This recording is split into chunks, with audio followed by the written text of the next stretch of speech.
What's going on, everybody? Welcome to the channel. Sorry for the black background. I should have added a Colts background, but whatever. Welcome to the stream. We're just hanging out. We're talking Colts football here today. I do have a special guest over here next to me. It is a delusional Ohio State fan, Derek Larger. Dude, I mean, listen, okay. I'll say this. One, your team's not as good as mine. Second, That's a lie. we'll say this: your intro impresses me. I think it might actually be almost better than mine. Not quite as good as mine, but it's very close. Look, say the guy made yours, made mine as well. Probably recognized you guys more than me.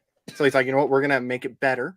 So would not surprise me at all. Hey, but, it is good, man. Yeah, they're both. I must say that's a very impressive intro.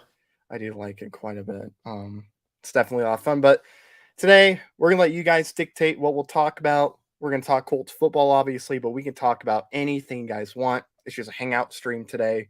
You guys want to talk about anything that's not political, that's not, religious, that's not Amber Heard versus Johnny Depp. We'll get into it. And we do have another guest here. Why not? We can talk our about guy, Lawrence Owens in the chat. I'm so sorry, Derek, man. I was like, I went for a walk because I have no truck anymore. And just to let y'all know that earlier when y'all was over and on Bring the Juice, and Derek sent me the invite, and I was like, dude, I'm like 2.5 miles away from my house walking. So it's all good, man. You're doing better for your exercise than I was, so can't say much. Yeah. So how's everybody doing? How's your weeks so far? Well, it's only been one day for me, but I'm still recovering from the bachelor party I went to Friday. So I saw that. I'm doing all right, all things considered. You want to know what the bachelor party I went to last was and consisted of? We sat down at my buddy's house, played some board games. Then we went and played laser tag. Found one of those machines that, has the punching bag, determines how hard you can hit.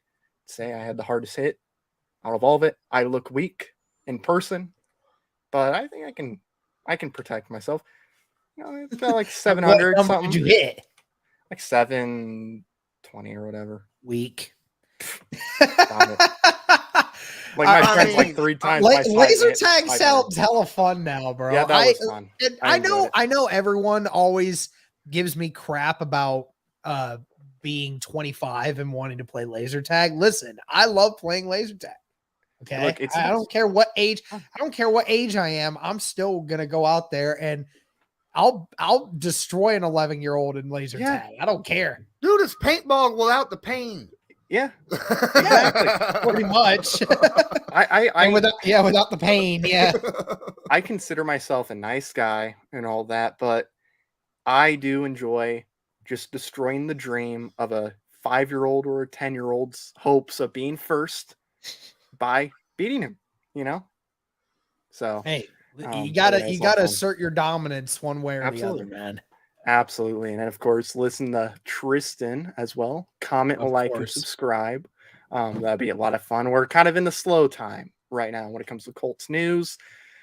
Yeah, I mean, I could try to make up some stuff, but all right. Well, hey, listen, we had this discussion on my stream. I want to ask Lawrence since he's here. So, Lawrence, Joe Burrow or Justin Herbert? Oh yeah. Who are you taking right now? Actually, I think I'd go Joe. Okay. I'm going Herbert. Personally, it's so close. There's a thing. Okay, so Joe was able to do without the offensive line pretty impressive stuff. Yeah. Herbert becomes, he's amazing at fourth down, but good Lord. There was how many plays in that game that we watched that last time where first, second, and third, he's like, I can't make the pass, but it's 4th and 16. I'm guaranteed to hit it. You know? True. I just think with Herbert, obviously he has the better offensive line for sure. We'll see what it's like this year because obviously the Bengals invested in their offensive line, which they should have done last year. But Herbert didn't have, even though like Keenan Allen's very, very good. Mike Williams is very good. I think Joe Burrow still has the better weapons with Chase, and I think T. Higgins is also very good, and Tyler Boyd for a number 3 receiver. It's nice. I'll take him as our number 3. Herbert, without all that, even though he has Allen and Mike Williams, still is the Eckler's pretty good, and Eckler too. Eckler, I'll in Eckler as well. Still has more touchdowns and passing yards than any other quarterback in the history of NFL in their first 2 years. Yeah. So it's so close. Like, if anybody says Joe Burrow, I almost combined the two. I'm not gonna, go, you're wrong, because it's so close. Like, it's like it's so thin. I think passing wise, I think Burrow is more cool under pressure. Like, I mean, he about has to be. Yeah. Herbert, on the other hand, is more mobile, which is a bonus to him. And so it kind of really, 10 to the negative, 10 to the positive. It just depends upon which side of the fence you're leaning on. Right. So yeah, that's definitely true. But no, I mean, but yeah, content's super slow right now. That's why I haven't uploaded every day like I like to do normally. I like to try to get something out every day. You don't have 30 recordings just sitting there waiting for you to upload? I don't. I have like 1 or 2 maybe. That's what Cody and I have been trying to do now. We're just like we hit these slumps where it's just like we record videos now. We'll record like 2 or 3 in a day, and it'll cover the span of like a week because we don't have to upload every day, but we like to make sure we have an upload every other day at least. But like especially over the last week and a half with the holidays and with us both being busy over the weekends, been letting that slip a little bit. It's just like we've gone like 3-4 days without uploading anything, and it kind of sucks. It's getting to the point right now where I'm almost like, all right, give me my phone, go through. All right, we'll hit DeQuell Jackson's cheeseburger or tenderloin. Next headline: NFL players prefer cheeseburgers over tenderloins. Right? It's like when the Kenny Moore stuff happened, where he didn't go to the OTAs. I was like, okay, there's some content finally. Kenny Moore doesn't go to this. What does it mean? And it doesn't mean anything really to me, at least for now. No. But it's something to talk about. But no, I'm hoping there's some small signings to happen this week. I'm hoping something big happens in the NFL too, because at this point I might, if it's like big news, I might make a video about it. Well, there's a couple injuries that's happened in this today in the NFL. So someone had a leg injury that went out, and they're saying it might be like a bad injury. I can't remember who it was that happened to. Yeah, I can't remember, but there was somebody had a serious injury happen on him today. So it wasn't a Colt, so that's always good news. Yeah, there's a. But if only it was a Titans player. Right. You're right. But but yeah, it's been slow. So I figured, what, we're gonna go live at least once a week here. I'll start sending out invites to people to hop on. I try to, schedule lives at different times and whatnot. 'Cause, like, I know not to go live at 6 most days. I know that's like a time you like to go live. So I like to wait a little bit, maybe 8:30 if it's a weekday, 9 if it's a weekend. Generally, I don't do live shows on Mondays. Generally Mondays I do my recordings with Gerard. But today we didn't do that. We're gonna wait until tomorrow's something we're not allowed to talk about. Right. Derek and I are not allowed to talk about for tomorrow. But and then so that'll be tomorrow. But nice. See, Wednesday will probably be Wednesdays and Fridays are generally my live days. So anything outside of that, and honestly, go live 6 o'clock. I'd hate to have to eat, a lot of your viewers though. Right. I mean, vice versa. You know what I mean? Right. But no, I mean, like I like to, like, whenever like you go live or whenever Derek and Cody go live or anybody else, I like to let them, let you guys do your live stream, or let whoever doing it, let you guys do it, not hop on when you guys are doing it right away, because I know a lot of people are subscribed to us. They, they like to watch everybody's stuff. So I like to wait a little bit until like nobody's live, and then I'll hop on. Absolutely. That's why, weekends I'll try to go live like in, closer to 9:30. If I I'm generally able to. tweet out about an hour before I go live. That way, it's kind of a general knowledge. Hey, I'm going live. And that's for everybody.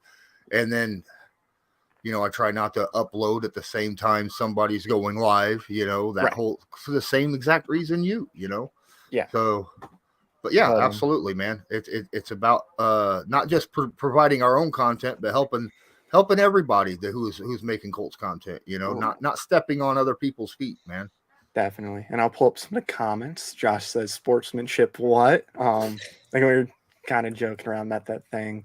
And then Anthony Hurt says, how much do y'all think we'll use our rookie tight ends?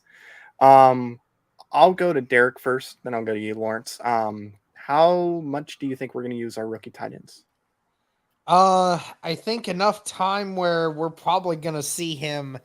We're probably going to see him at least get on the field 25 to 30% of the time. I'd honestly say 25% might actually be a tad bit low. Probably say 30% is about where I would say it would be. But yeah, I mean, it will be interesting to see where exactly they use Jelani Woods. And I know, Matt, you and I had that conversation a little bit before early in our live stream as well, is you and I debated on where on the field we'll see the most of a Jelani Woods at.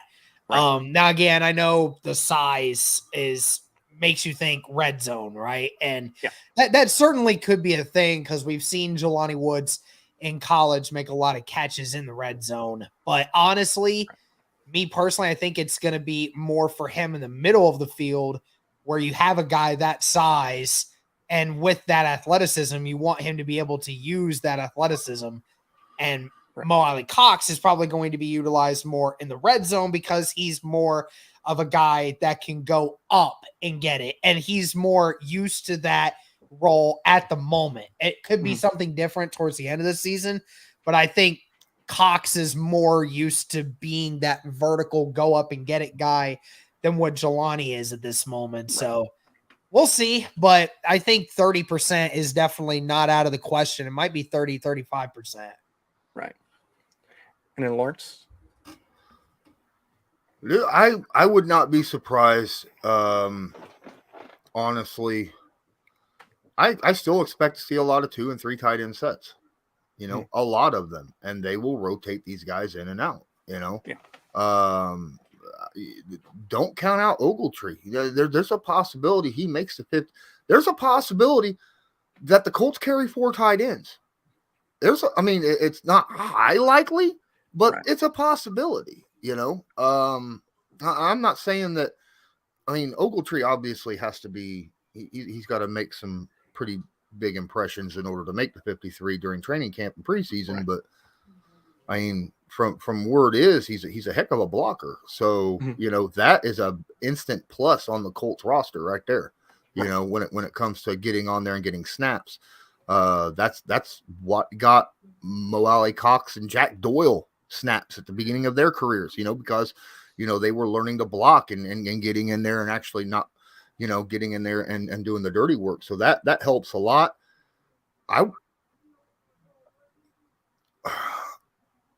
Usage wise, I agree with that guy number 2.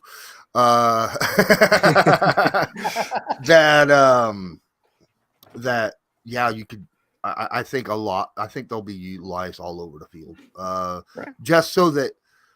Frank Reich's not the kind of guy who likes to tip his hat by putting certain personnel in during certain times, right? Yeah. So he'll use that. He'll use personnel all over the field, different looks, different formations, all over the place, so that you just don't know what he's getting ready to do. You'll see the same lineup first and goal at the 1 as you would first and 10 at your own 20. So. Absolutely. I think that they'll be used all over the field this year, and who knows how many snaps they'll get obviously we got to see what they look like during training camp and preseason before that even happens. Yeah, and I think they'll probably use, like Derek said, 25-30%. I actually think as far as impact goes, Woods' impact is going to be felt more in the red zone. I mean, once you're at like the 10-yard line or whatever, you have a 6-7 tight end. It's going to be hard to defend a guy like that in the end zone. He should win a lot of 50-50 balls for sure. And I think he'll be used, like you said, you're going to see a lot of 2 tight end sets where you'll have him and Mo on the field at the same time a lot of times, or Ogletree or Granson. So I think Ogletree, he'll play a little bit if he makes a 53-man roster. It just depends. What does he look like compared to Granson? I think that's ultimately what it comes down to. Mm-hmm. I think all 4 will probably be used somewhat in every game. But yeah, I think we'll definitely see more of Woods, probably that 25-30% range for sure. I want to make a prediction right off the bat. We're going to see at least 1 completion of Jelani Woods to Mo Alley Cox this season. Oh, that'd be great. I would love that.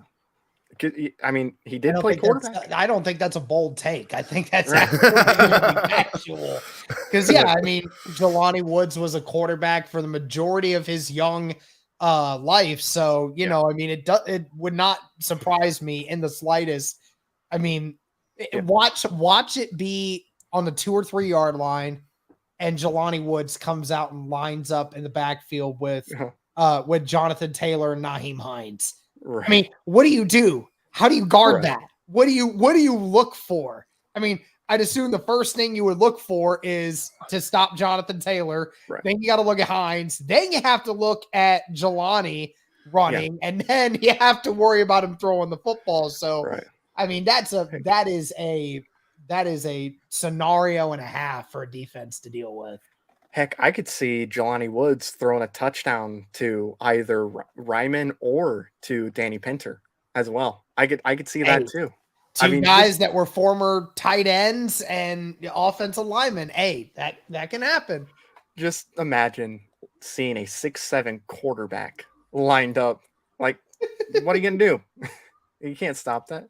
But that's gonna be fun. And then their Neffy, I believe is how you say his name, says Woods to Ryan for the Indy special. I mean, hey, maybe. I mean, Matt Ryan's not Phillip Rivers. He can move a little bit. So I mean, we do have Nick Foles on the team. So yeah, throw Nick Foles in there. Do you actually think that having Nick Foles as your backup quarterback for getting a defense more readily prepared is actually a good thing? Like, I already know Nick Foles has already thrown a couple interceptions to the defense already, but I mean, how much more does he get the defense prepared than what a guy like Sam Ehlinger would? Nick Foles can stretch the field. Nick Foles can throw passes anywhere on the field. His arm's actually pretty darn good.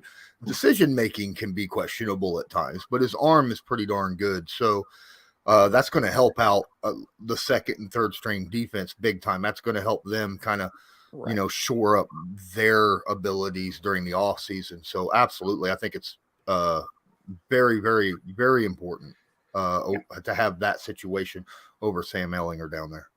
I agree. I mean, I think we can all agree Nick Foles is definitely a better quarterback than Sam. And no hate to Sam. I like Sam. Good story, but I mean, he's not Nick Foles. I mean, look, yes, Sam completed like 90% of his passes during training camp for like the first couple days, but literally only 2 of them were completed to anyone that wasn't a running back.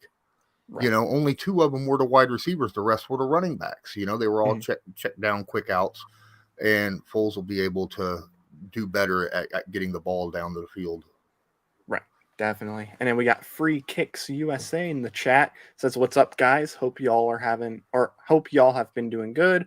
I'm so excited about Jelani and Alec Pierce." Me too. I'm excited. I'm really excited for Pierce. Yeah, Pierce is going to be the interesting one for sure. Yeah. I'm going to try to go to training camp this year. I want to try to go one time. And that's definitely what I'm going to be paying attention to is the offense, to see what Alec Pierce looks like, and just, seeing guys like Ryman on, the offensive line too, seeing what he looks like at this point, and, seeing what blanking on the name.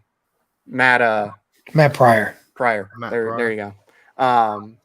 Yeah, I'm curious to see what he looks like too at left tackle.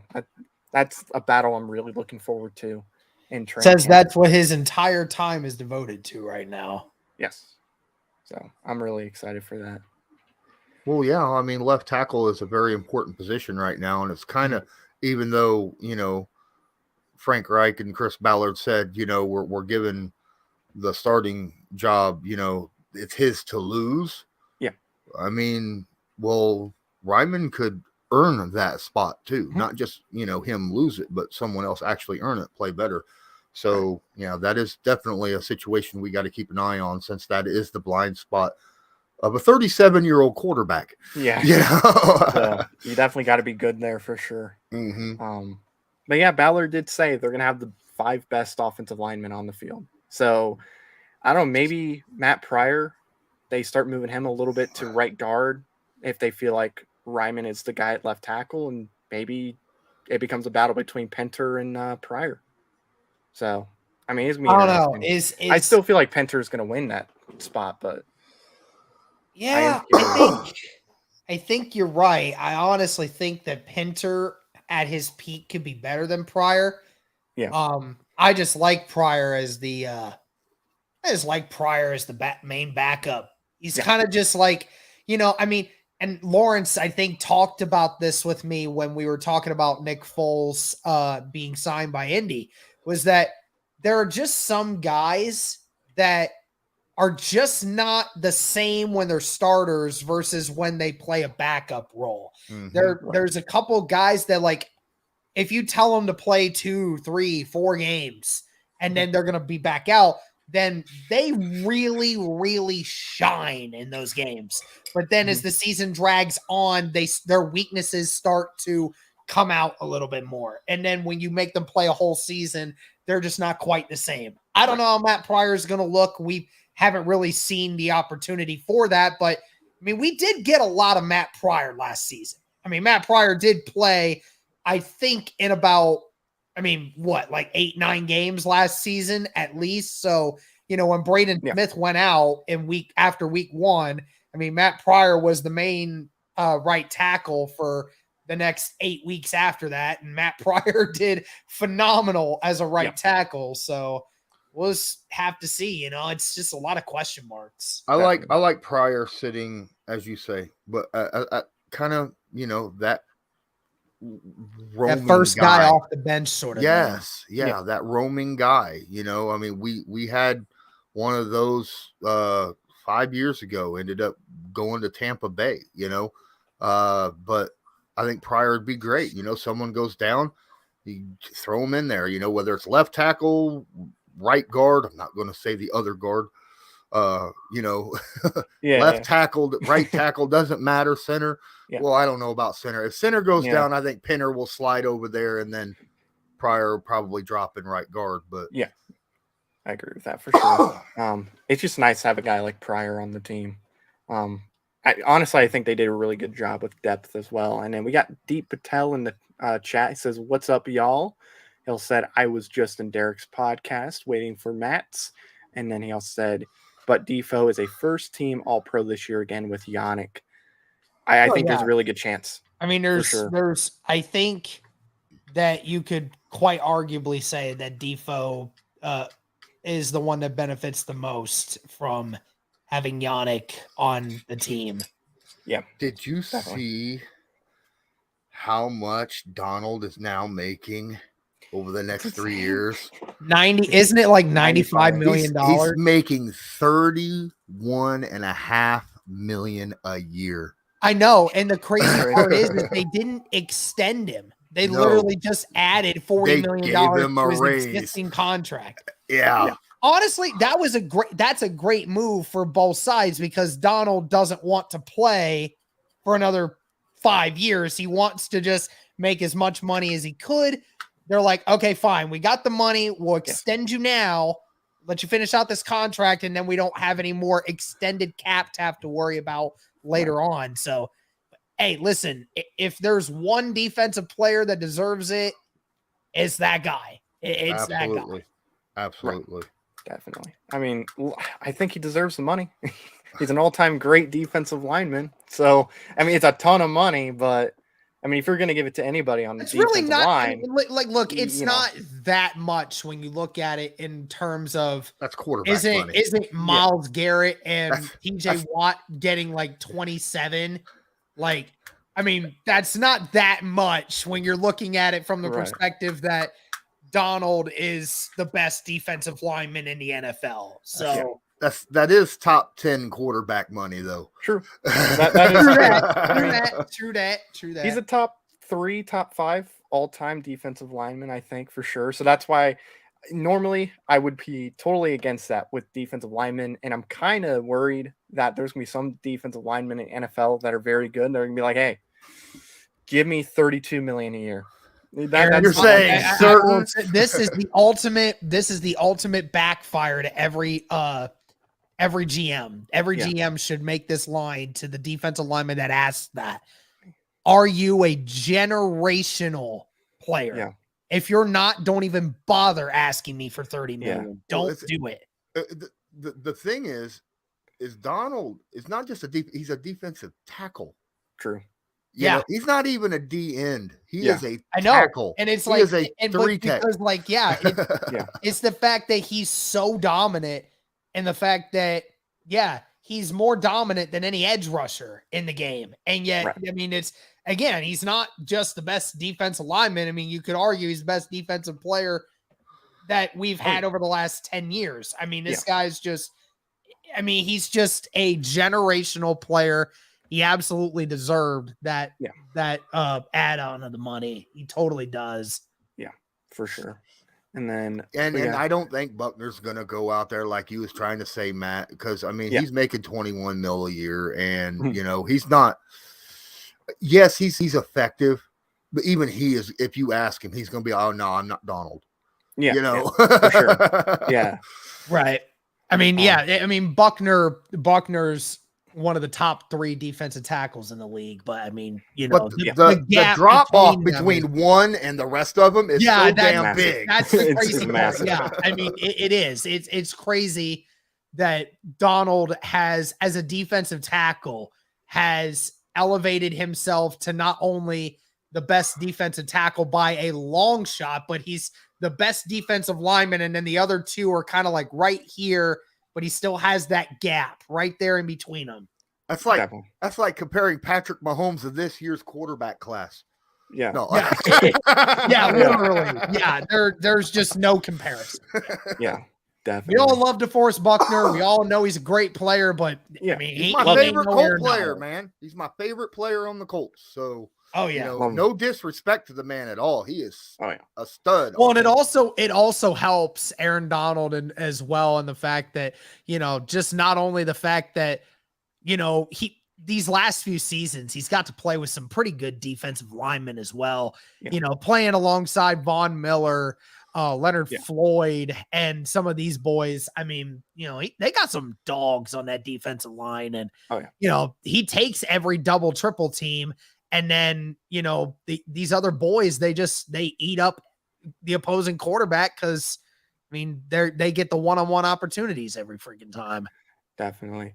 And we got Durniffy saying, I miss camp being at Rose Holman. Last time I went there was when Peyton Manning was still a Colt. Yeah, that's a long time. I never went when it was there. Honestly, never went at all. I'd like to change that for sure, because it seems like it's a lot of fun, and I think this year is probably gonna be better than last year with a lot of the restrictions being lifted. So I'm definitely gonna try to go out there and check it out for sure. And then we got Colts Nation saying, don't feel too comfortable with Pryor at left tackle. Look, I'm fine with it. If he ends up winning the job over Ryman, I'd be cool with it personally. What about you guys? Well, yeah, I mean, if he gets the spot, then that means that that Reich and the staff think that he's the best left tackle they have. I mean, they're not just going to put him out there just because he was the one guy that's been there for a while. I mean, they're gonna put the guy at left tackle who's going to best protect Matt Ryan for the upcoming season. And if they feel that Matt Pryor is the guy to do it, then I'll just say this: can't be any worse than what Eric Fisher was last season. I don't believe that to be the case. Right. Yeah, I agree with that. Okay, so here's what I'm going to tell you. I think Pryor's biggest issue is the same issue that Eric Fisher had. Was he's a little weak against the speed edge rushers. I will tell you, week 2 of training camp, after a few days of pass rush drills versus Yannick, whether or not he's going to be worth a darn or not. Yeah, okay. you're right. Yeah. And that's the great thing too, is when Yannick ends up playing against these tackles, it'll be great to see who steps up the most. And that's the great thing too, is we talk about Buckner sharpening up Nelson and Nelson sharpening up Buckner. Iron sharpens iron, right? Well, I mean, it's the same situation for Yannick and these left tackles. It's really going to show who's the dog of that group, really. Absolutely. Right. Yeah, if I go and I honestly think it might be Ryman. I don't want to say, I obviously think Matt Pryor has the better shot at it, but I think the one that has the dog in him to, fight back against somebody like Yannick and not cave in, I think is Ryman. I think it is. Yeah. I mean, look, if I go to training camp this year and I see, Yannick just drive Pryor to the ground over and over again, I'm going to really just quickly say start Ryman right away, unless Ryman is also getting thrown to the ground consistently by Yannick. At least this time. And then at that point, I don't know what we're going to do. That it's Yannick throwing somebody to the ground, not Ben Banagoo throwing Sam Heavy to the ground every single other snap. Well, I knew last year that the left tackle for the Colts was going to be awful, because Pay was for the first string guy, right? On that left, and he was literally doing, under Eberflus's orders, doing the exact same move over and over and over and over during training camp. And like you said, Derek, the guys over there were getting beat over and over and over. And if you know what the dude is doing right across from you every stinking snap, you should be able to stop him and not lose 100%. Every stinking snap. The whole idea of being good defensive end is not allowing the offensive lineman to know what you're doing, catch them off guard and get an edge that way. But if you know what's happening and he's still beating you, you're awful. Yeah. Yes. As we saw from Sam Tevy and Julian Davenport. We know this. Yeah. Like I think our left tackle situation's going to be better this year, but look, we took a shot. Ballard, he drafted a left tackle early. So hopefully Ryman does live up. And I think he's going to. And then Colts loyalists in the chat, like you said, smash the like button and subscribe. That'd be awesome if you guys did that. Yeah, Deep Patel again. Loyalist. He said if the team thinks he can start, then he'll start. I think he's talking about Ryman there. He also said if he's getting, or no, he's talking about Pryor. Then he says, but if he's getting killed, put in either Ryman or Chip with Mo and Jelani, something Reich refuses to do with Fisher at left tackle last year. I mean, if Pryor is the guy and he's getting beat consistently in games, you got to go with Ryman, or you got to get, Mo or Jelani to help out Pryor. Yeah, I mean, I think you're muted. It's one of those situations where, it's one of those things as a left tackle, when you feel like you have to rely on a tight end to help you with certain things, then that gets a little scary. Now, granted, when the Colts play the Steelers later in the season and they have to face TJ Watt, now that's a time when you need to have your tight ends ready to help with chip blocking. That makes sense. But if it's every situation, then you're starting to get a little concerned. Well, now they didn't put all their eggs in a basket. They didn't put all their eggs in 2 baskets. I mean, they went out and they got a pretty solid backup that could also, be in the mix in this, and Dennis Kelly. So don't forget about that as well. Just let you know that he's he's learned his lesson from all that crap that he's had over the last few years, of not having a good backup to back up your backup. Yeah. Yeah, he definitely fixed that problem. Yeah, I love that signing when they brought in Kelly to be back there. But then we got free kicks again. He says, "What's your favorite game on schedule and the game you are most nervous about winning for the Colts?" I'll start with Lawrence this time, then we'll go to Derek. My favorite game on the schedule is honestly Steelers home Monday Night Football. That's the last. I don't remember the last time we beat the Steelers. Yeah, it's been a while. It's been a while. And a lot of our Steelers games, even during our the whole AFC Championship game. Remember that back before Manning? That was awful, bad. Hail Mary ended up, dropped. And then, how Peyton Manning was stopped by Ben Roethlisberger, a couple times in the playoffs due to the Steelers. And this is just a game that I'm really excited to see. I want to see the Colts go out there and show out on Monday Night Football at home. The game I'm most worried about, and I've made no qualms about this, not saying that they're a great team. I'm actually curious how good they're going to be, because a lot of people think they're going to be a really good team. They have them winning the West. A lot of people do. Mm-hmm. I don't think so. Right. But going to Denver is going to be a little bit worrisome, because they do have talent there. They have a good defense, and playing at Mile High is very difficult for a lot of players when you don't live there. So it's a rough visit. Definitely. Then we'll go to Derek. Yeah, I agree, Lawrence. I think that one in every scenario for me is going to be a loss for me. And I it's not that I think the Broncos are better, but I just think short week and going to Mile High City. I mean, it's already a bad enough environment to play in as is on a normal week, but going on a short week and then going on that is just, that's a rough one. And I think the only other one that I'm super nervous about is the Vegas game going to the Raiders. That'll be a tough one for me. We've seen the Raiders. They've added a lot of firepower to their roster. They got a lot of potential. That's another one. My favorite game of the season, man, there's a lot of them, and mainly because of the people that I'm bringing. But I think the Chargers game on Monday Night Football right after Christmas, I think is going to be a fun one for me. I'm going to that one with my brother, and nice. I'm excited for that one. Monday Night Football and Lucas Oil. I remember going to the Monday Night Football game. Or it was actually a Thursday night game for the Colts last season against the Jets, and that was a lot of fun.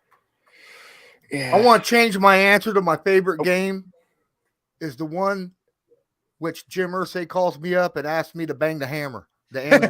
Yeah. No. I get that shot, boy. I get that first. I've been yelling the whole time about wanting to do that. I've been wanting to announce a draft pick. I've been saying that on Twitter for a long time. Hopefully I get a shot to do that at one point. Yeah. See, I think my favorite game it's either the Chargers or the Chiefs. I think with the Chargers, Monday night, day after Christmas, I think that's going to be massive potentially for playoff positioning, because who knows? We could be in a position where the Colts and Chargers, depending on how both teams do this year, could be battling for the 1 seed, and that game could determine who's going to get the number 1 seed. Or it could determine who's going to make the playoffs. If both teams aren't going to win their divisions, which I don't think is going to be the case with the Colts at least. It's either that one or the Kansas City game, because first home game of the year, you're going up against one of the better teams in the NFL. So that's one I'm definitely excited for. I'm probably most worried about the Denver game as well, just because you're going to Mile High, which is not an easy place to play at anyway, and it's a short week. The only other game I could think of, even though I know the Colts are better than this team, that might be more difficult, is actually the Dallas game, because Dallas the week before has a Thursday night game, and we play on Monday Night Football. So Dallas is going to have more time to get ready for that game than we're going to have time to get ready. So I'm not worried about the Cowboys. That one, Be honest with you. I think Colts are better for sure, but they're going to have 9-10 days to prepare for the game, while the Colts are going to have 6 days. So that's one where I'm like, okay, Dallas, even though they lost Cooper, still have a good offense. Dak Prescott, he's that 11 to 13 ranked quarterback, I would say, in the NFL, somewhere in there. I don't think he's quite top 10, but I think Dak is good. Pollard is actually turning out to be a nice number 2 running back. The defense for Dallas, I'm not worried about at all, but they do have more time to prepare. These are NFL players we're talking about, so that's one where I'm like, we should win, but they have 4 extra days to prepare. So that's where I'm like, okay, we'll see if Mike McCarthy can, do a better job. Mike McCarthy to do anything. Look, I mean, he might be gone. No trust in him to do anything. But no, I mean, that's the only reason why. I mean, if we had the same amount of time to prepare, I'd be like, yeah, Colts are going to win that, no problem. But that's my only thing. I'll pull up another comment. Colts loyalist says, do you think Fries will get much run this year? I think he'll play a little bit, because I think they do like him. I don't think he's going to play a whole lot, but I do think there could be some games and some situations where he's brought in, especially if an injury happens, which hopefully not, but it is the NFL. Injuries can definitely happen. So I do think he'll play a little bit, but I don't think he's going to play a whole lot this year. I think it depends. I think it depends on if Ryman takes the left tackle position or not. If Ryman takes the left tackle position, I think Fries becomes your designated 6th man. I think he's that guy. He was that guy last year when he wasn't your fill in for injuries and stuff. He was your designated 6th man when he came in. So him and Pinter but Pinter's going to be a starter this year. So I think Fries will probably he'll get some snaps here and there, usually in your big formations when you have a designated guy out there on the field. Yes, definitely. And then Derek.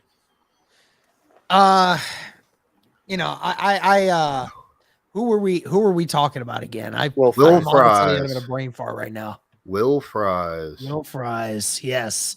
The man that everyone always tells me that it's not pronounced Fries, but but I don't know how you would say it's any other way. It's literally it literally says Fries.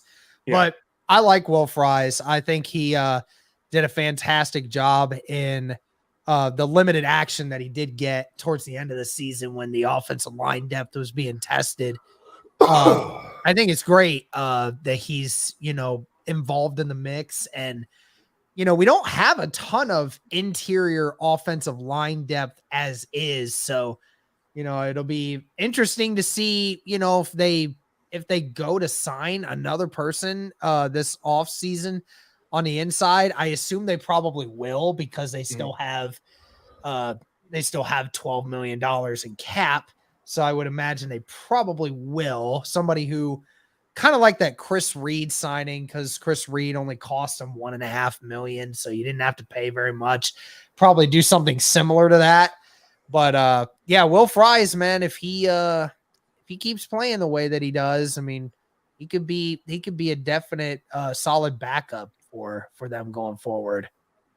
Definitely. I was wondering why Loyalist said no right after I got done talking, and then I saw Jaguar question above that, and I was like, "Oh yeah, no, Jaguar, no." Is Pierce faster? No, not even close. Right.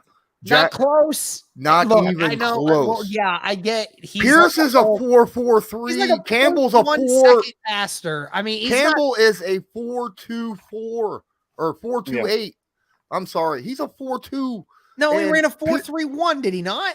At his pro day, he ran a 4.28. Okay. and Pierce ran a 4.39. I mean, he's only 0.1 second behind. Well, it's not that much of a difference. That's a lot when you're talking about wide receivers. A yard, 2 yards behind. That's still a lot in a foot race. That's 2 yards behind at the most. At the most.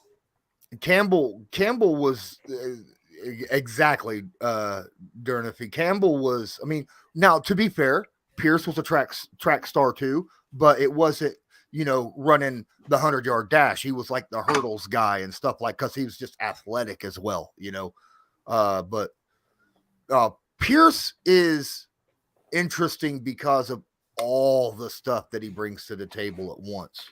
Yeah. That's what makes its size, his speed, his agility, his jumping ability, all that stuff together is just off the charts. Campbell's 6 foot and, runs a stupid speed. That's the best thing that Campbell has at his disposal. Right. Definitely. And then as Harpoon Bakery says, smash the like button, everybody. We have 30 people now here with 18 likes. Well, let's bump it up. That way we get this out to more Colts fans and we'll hang out. And, obviously we're going to focus more on the Colts, but if you guys have any other questions, drop them in the, comments. Just nothing political or, anything like that, because I don't want fights, I don't want that in the comments. Let's break that's the best part. I mean, look, I know that brings more people argue with each other. Look, I want us to argue about like Colt stuff. Once you get into the politics, that's when everybody like goes at each other's throats and like threatens to dox people. I don't want that. Don't need that. And we do have Truett Trussler. He's in the chat. How's it going? This is Derek Law. Matt late to the party. Ryman should start. Prior training camp first week, if bad, Ryman. Yeah, I agree. I think that's how it's going to go, at least for that first week or two. But I mean, if you could tell there's a clear difference between Ryman and Pryor, you're going to go with the one that's clearly better. So you got to go with that for sure. And then we also got Curtis Jeffers in the chat. It says, "What's up, Colts fans?" Jaguar ENT is also in. Big Colts. How's it going, guys? Thank you for all of you guys being in chat. We have 26 people in here, which is pretty crazy. And then Kurt says, what game you think would be the most challenging game this coming year? We talked about it a little bit earlier. I think we pretty much agree. It's probably Denver. It's never easy to play in Denver with the, just with the altitude and stuff. And it's also a short week. If it wasn't a short week, I might feel a little different, but even though I think there's better teams on the schedule, I think it's Denver. And then let's see. You watching? Right. You do calisthenics? I got to stretch a little bit. Right now, straight down, up, down. There you back, go. Forward, now left, now right, now left again, now right again, left. Now right. We just need to get some pom poms put in his hands, and we'll be good Right. to go. Right. Heck, if we keep doing that, we might get a call from Jim Irsay to do a game. Like, just start a student section in Lucas Oil Stadium. Hey brother, I'll be the guy on the sidelines. You see, just doing this. I'll get a call from Jim Irsay. He'll say, "Hey brother, we want that guy that was doing the stretches on our cheerleading staff." Hey, get good view of the game. Absolutely. And then Harpoon Bakery down there has a good one. I think it's and I can officially tell you they start off with shells, and by the end of week 1 they're wearing pads, so of training camp. So you got to wait a week into training camp before they start really hammering on pads. They'll start off with shells and they'll get themselves used to having more and more pads on, and then up the contact as they go, and then by the end of week 1 they're in full pads. Definitely. Yep, that is for sure. And then say everybody was chit-chatting about who was faster between Campbell and Pierce. Say we addressed that just a second ago. Definitely Campbell, I think, too. I think it's Campbell by a decent amount, but I mean, they're both still fast. Yeah, they're still fast. I mean, that's like saying, well, is it T.Y. Hilton or, some, because T.Y.'s still quick, I mean, he's lost a step, but he's still quick. I mean, come on now. Yeah, definitely. So, but no, we got Colts loyalists with the comment. Who would be your CB2, giving more the slot and Gilmore CB1? I would probably go with Rodgers. Oh yeah, I think he's earned that spot at this point. But I mean, I do like the addition of Faison. I think he's going to be a nice, guy that can come in off the bench for you when you need him to. I really like that signing. And after Gilmore signed with us, I thought the Faison signing was even better.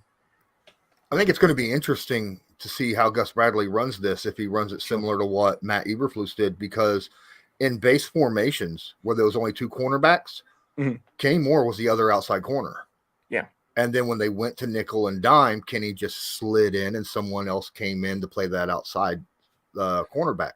Right. So I'm curious. And that's why Kenny ended up playing 97% of all defensive snaps last year, which is freaking stupid. Right. So I'm wondering if Gus is going to change that up, give him a little bit more of a break so that you don't have situations later on down in the year, like week 16, week 17, and Kenny's played 97% of the snaps and he's completely beat ass tired and he's getting burnt left and right because and unable to tackle because he's played so much already, so that, I mean, legitimately everyone wants to talk about how Kenny played like ass those last two games, and he did. But for sure, there could be legitimate reason for that. You just don't play 97% of the snaps for a season and expect to be, playing at your best the whole time. Yeah. So what Gus Bradley does this season, if he finds what maybe he, kind of eases him off that outside cornerback position a little bit more this year than what Eberflus did the years before. Definitely. I think take those last two games out of it, I think Kenny Moore probably had his best season yet. He had more tackles total, same interceptions, allowed less yards. He started the year off kind of bad too. The first couple of weeks he didn't play very well. I think Rock Ya-Sin had the best season at cornerback for the entire team. And that's why he was traded. That's why the Raiders wanted him in trade for Yannick. Now obviously we weren't going to be trading Kenny Moore. Right now. We're gonna keep for sure. Yeah, I'll just say this and take it however you wish. Isaiah Rodgers was rated by PFF as the number one cornerback in the entire NFL in man-to-man coverage last season. Number one out of everyone. And Stephon Gilmore was ranked number 4. So, again, take it as you wish. With it being PFF, their metrics are kind of stupid sometimes. But, nevertheless, Isaiah Rodgers getting some mad love from some of these places last year. I mean, and rightfully so. I mean, he made a lot of plays last year, and even with some of the fundamental issues that he still had, I think this year, I'm not exaggerating when I say this. I think he could be the number one corner on our team this year with how he potentially has looked so far. I mean, they said through the defensive practices and OTA so far, he's been clearing away the best defensive player by a long shot. Right. And obviously, a couple guys not quite playing yet or doing any kind of practices or anything. But I mean, Isaiah Rodgers went from first year playing virtually no corner snaps whatsoever to then shutting down Stephon Diggs in the playoff game. And then second year, being one of the highest ranked corners in all PFF. And now, this next year, he's got all the confidence in the world in himself. He's betting on himself this is the best season he's about to ever have. Right. I mean, that's how confident he feels right now. And when you get a guy that's confident like that, I mean, that confidence, it gets very infectious. Right. Camera. Camera. But no, I mean PFF, they can be hit or miss for sure. I mean, I remember last year. I never really like using them that much because neither. I think their metrics are BS. But yeah, I mean, I remember last year they ranked a certain running back number 16 in the NFL. When wasn't it Jonathan? It was Jonathan Taylor, number 16 last year. I wonder how they rank him now. I don't know. Well, hold on. I talked to someone who works for PFF and asked them about their rating, and you know how they rate? They have someone sit down and watch the guy play every game, every play that he takes a snap, and he just makes an opinionated rating on every play. It's not an actual metric. He's just like, that's 8 of 10, I guess. So it's an opinion piece. Basically. Yes. Yeah, it is. I mean, Taylor was top 5 going into that year, but it is. And we got Devin Ward in the chat. Devin Ward says, "Who are realistic options at quarterback next year in the 2023 draft?" He said his top 2 Depends is Anthony what Richardson. You think is realistic, right? Like I don't know what Chris Ballard would do. But Anthony Richards from Florida and Cameron Ward from Washington State are his top 2. I'll go to Derek this time, then we'll go to Lawrence. Top 2, and you're testing my knowledge. I'm not very big into looking into draft stuff this early. I don't ever look at draft stuff until the season is over.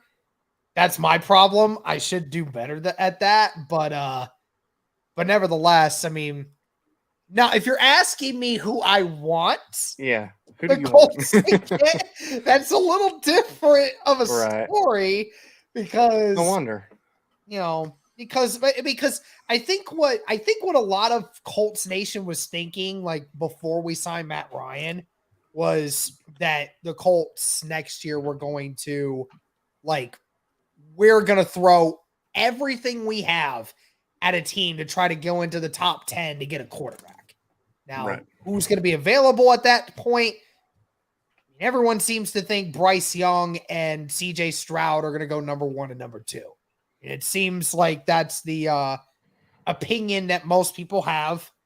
I mean, we'll see how this next season goes with all of these players. Now, of course, if you're asking me, I want CJ Stroud. Right. That's just me because I love his deep ball. I think he's a phenomenal passer. I think he's the most accurate quarterback of all the ones in the draft class. But like I said, I can't give an opinion on that because I don't know. I can't give an educated opinion on that. Right. And then Lawrence, who do you think are realistic options? I don't really know a bunch of college quarterbacks right now, but I would not. I don't think they're going to. If Ryan does well this year, I don't think they'll dive like what Derek is saying and throw all in. But I think they still draft a quarterback probably, in the first or second round. Just let someone fall to them if there's one that fits the scheme. Obviously, this is a scheme-heavy team. Reich likes a specific quarterback and that performs properly with Reich's scheme. If you've noticed, good pocket quarterbacks work with Reich's scheme. And he's going to have to find one of those. Quarterbacks that are more mobile just don't seem to work out well in this scheme, and they haven't, since he's been here. So I think that I think for people who might be confused on the definition of mobile, I think the definition of mobile is not, I think and correct me if I'm wrong, Lawrence, in stating that mobile is more of talking in the sense of what Lamar Jackson is for the Ravens, where a guy that makes a habit of running the offense based off his legs rather than off of using his arm. Because I think Matt Ryan fits the scheme in the sense that he can use his legs to get away from pressure if he absolutely needs to. But at the end of the day, what Matt Ryan's best attribute is using his head and throwing the football. Yeah, well, I'm talking about, mobility is fine. But he wants a guy who can direct in the pocket, right? Yeah. If you got mobility to be able to extend a play when absolutely needed, sure, it's not a problem. That's not a hindrance by any means. But, like you're saying, you got guys like Russell Wilson or Kyler Murray or Lamar Jackson that bail at the first hint of pressure rather than, just kind of moving in the pocket a little bit to avoid it to create that time. That's the problems that I think can run into this scheme. Yeah. So for me, I don't see a quarterback being drafted first overall unless like a quarterback, needy team is the first pick. I think Houston and Chicago are probably going to be bottom 2 this year. And if that's the case, I think Will Anderson, Alabama's defensive end, he's going to go number 1. I think he'll go to either Houston or Chicago, and then whoever doesn't get him, I think there's a really good chance Nick Jigba is going to be number 2. Like if Chicago's second overall, they're going to take him because they need another receiver. What if Falcons are number 1 overall because they have a real shot at that? Yeah, that's true too. I think they still would go defense. I think they're probably going to give Ritter a year or 2 to see what he can actually do in that offense, and then maybe the following year, if they're still like a bottom 5, they might go another quarterback. But there's like 4 quarterbacks I'm looking at, maybe 5 that I would love the Colts to go after. Bryce Young, CJ Stroud, they're 1 and 2. I think Bryce Young is number 1. I think he fits probably better for the Colts. And then number 3 is Cameron Ward, as Devin brought up. If what a lot of the recruiting people who, look at all the high schoolers and some of the Division II quarterbacks, if what they say is true about him, they're claiming he's a generational quarterback. Like he's apparently gonna go to Washington State and he's gonna be like unbelievable. So he's somebody I would go after. And then Phil Dracovic from Boston College.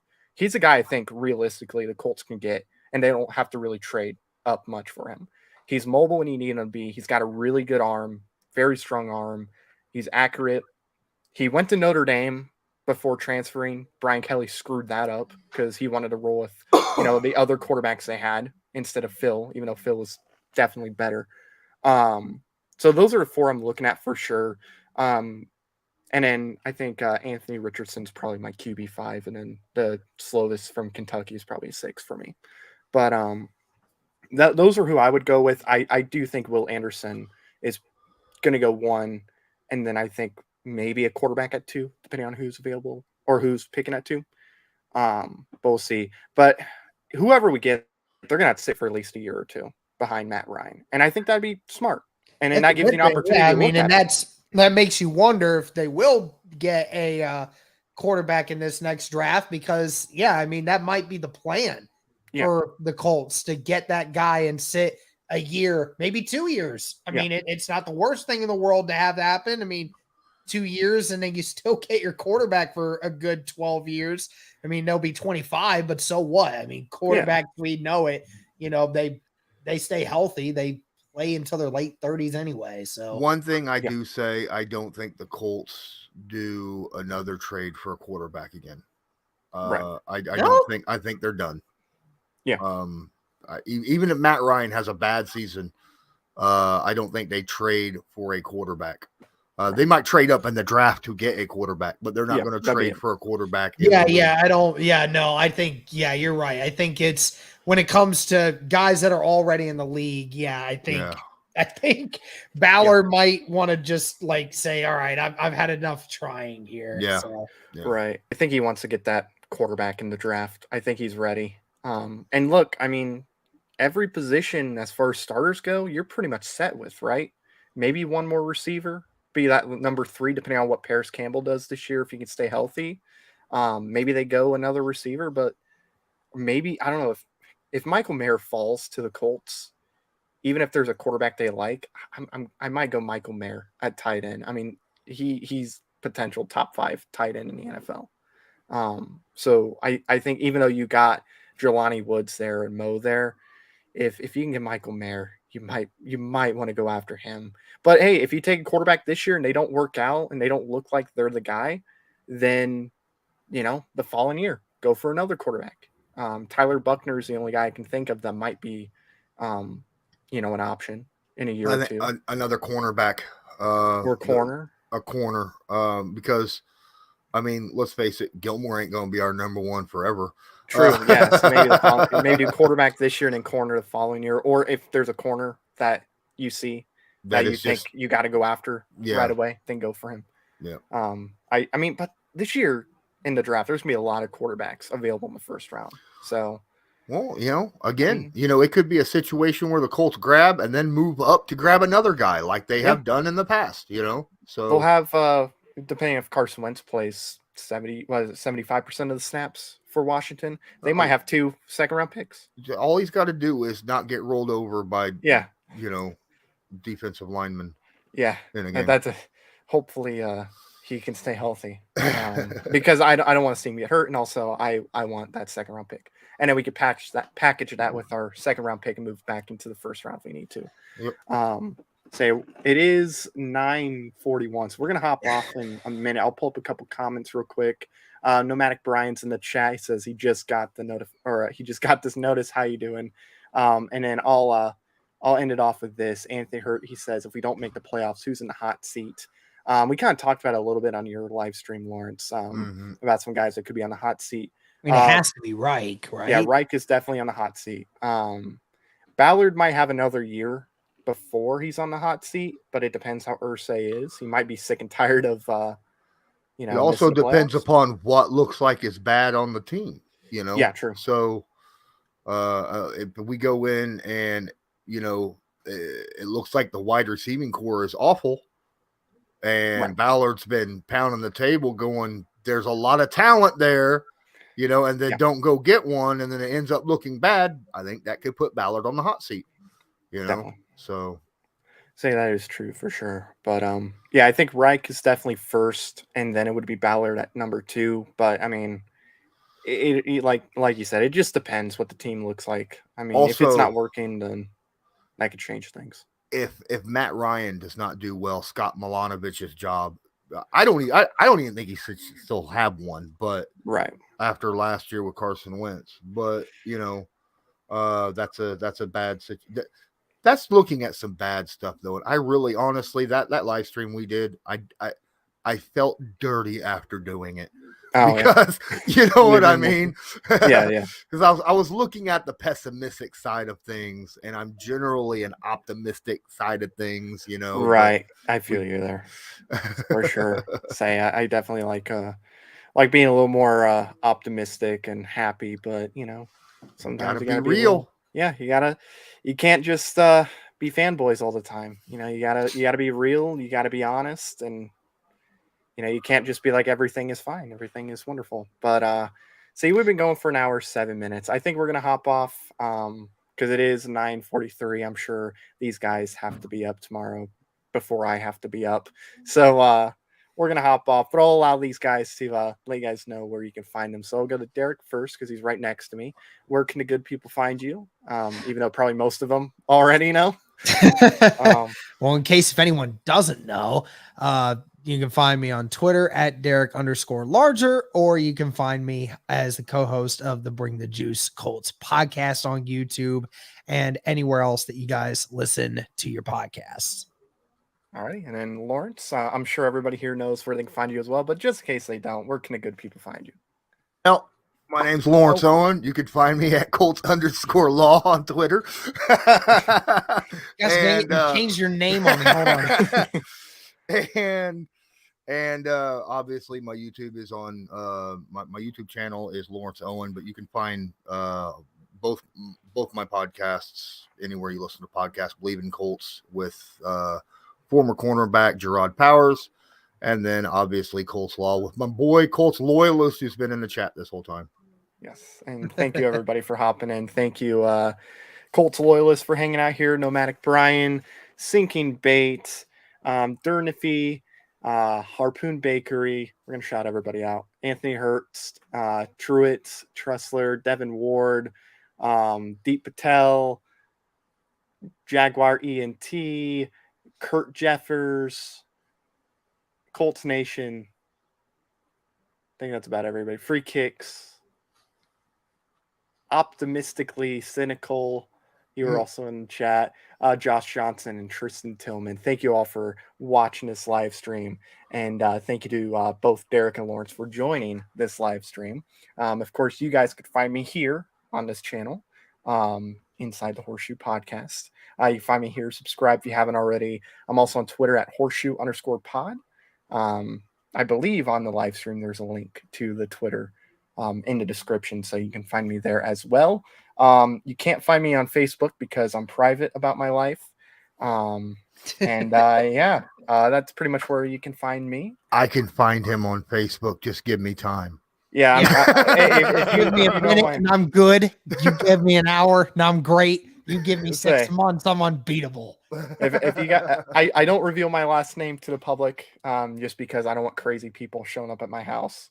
Because once you know my last name, I guess I'm alluding myself to the public, huh, Matt? Yeah, look, I'm very private. I know there's crazy people out there that they'll find my phone number and they'll want to do bad things to me. We won't get into that here because I don't want us to lose monetization on the channel. Well, you know how many Lawrence Owens there are in the United States of America? Oh my goodness. Oh, yeah, there's a lot. On Facebook, there's like 20 of them. Yeah, there's definitely a lot, but no, that's where you find me though, on here obviously, and also on Twitter, @horseshoe_pod. I might have a video out tomorrow. Actually, I will, because first day of mandatory, OTAs. We're gonna have we're gonna find out with Kenny Moore. He's gonna show up obviously because he was, getting his physical done, so he should be there. We'll have a video talking about that tomorrow, but. Yeah, that's going to do it, guys. Thank you so much for tuning into the stream. Make sure you subscribe to Bring the Juice on YouTube as well as Lawrence Owen. Make sure you subscribe there and also make sure to subscribe here as well. So thank you very much, and we'll let the outro play us out. You guys have a good one.